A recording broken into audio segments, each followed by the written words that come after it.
ما جيرا دوارا الفيدي هلاند نجيب دوارا ما جيرات كري بين دري فيدي ما هلاندن حسن كي حمزوج من الشاق وكريفي حسين نسك نورا مزركي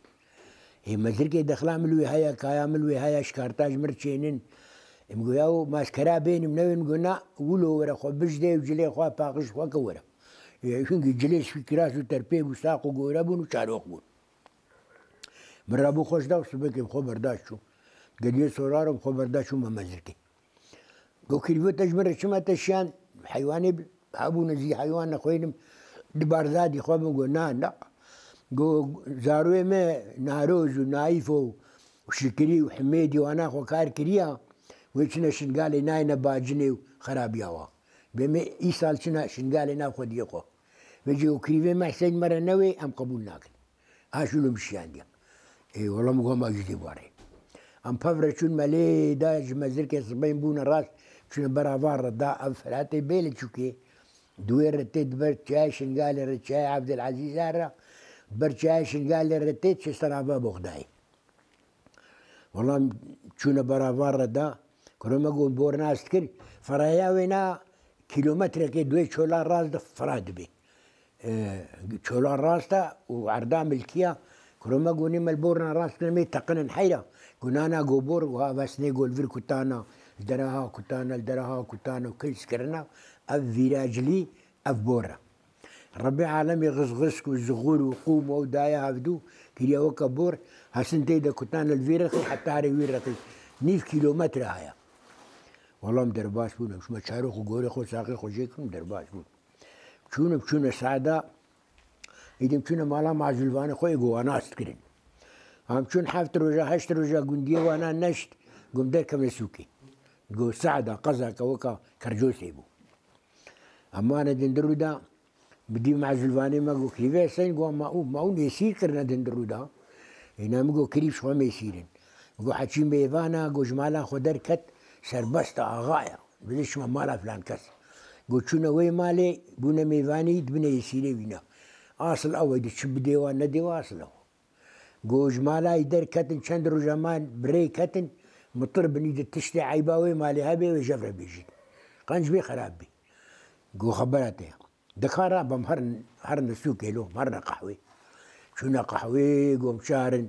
دريك يتبا رشد يتبا غرب ده هر درينا لقبلت وجاي تمام شباكنا وبراقا ساجة بفيدا ففكرنا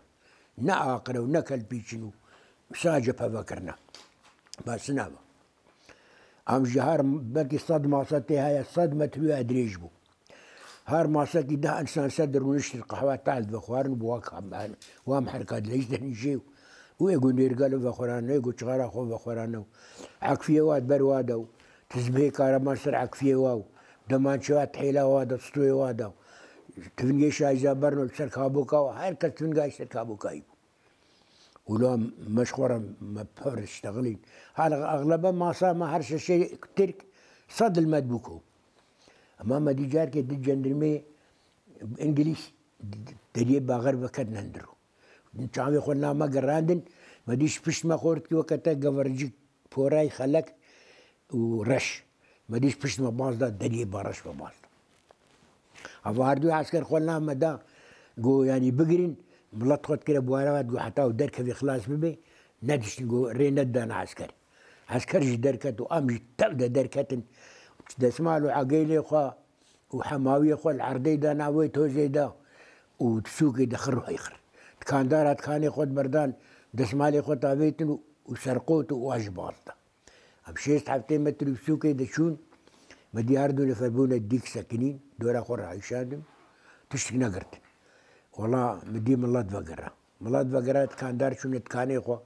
ام جهاد نقحوا خو صار ما ساخر مشتن هردو عسكر ما نلوي بميماني كيبو شو نمالو بقول كريم تشقيا وفيم نكر له قلت شلو فيم نكر بقوم فيم كده او يقو باز دا سجلو يبو ابا تعقيباي كده اللي مثلا فاد اسماله عقيلي وحماوي وقو العرضي دا نافتو زي دا او شو مثلا بو ها ولو قو سو سي قندي ما يزيدات شايشن قالي دنا قانونا ما ابا يكي قوشين كي بربيني ميركي بكوشي سوجكي وهابي دزي كريبي حكومة تعقيبي لي بكي حتى مو خلاص نكن عددا ما ابا ما وكوي خود كن وحتى خلاص كن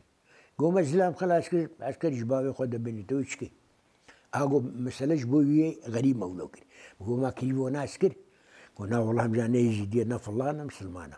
قوم خلاص كر وخلاص قوم عو قانونا وشي قنجيهو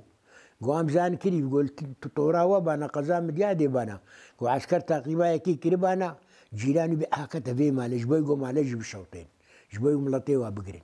تعدي بالنوا قوم بوتري كازان بيوم شتكن وإما نولي قانونا ما أبا